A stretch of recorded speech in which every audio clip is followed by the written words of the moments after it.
آره.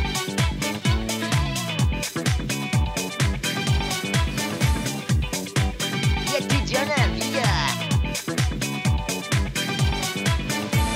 آزمایشگاه هسته‌ای بسیج خوش اومده. آخرین دستاورد ما یه ریش تراش هسته‌ایه. الزامات لازم برای نشون دادن ضرورت ریش تراش هسته‌ای یه بسیجیه که اونم تو هر آشغالدونی پیدا میشه. نه ترس بی تو جونم بیا. نمیشه خیرت راحت بشه. آخرش مردن دیگه. خب بسیجی همینه دیگه.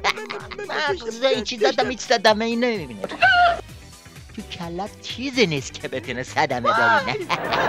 و در مقابل تشعشعات رادیواکتیو از این کلاه خود سردی استفاده میکنیم. خم شو ببینیم ریشتراش اتمی عظما چقدر موثر.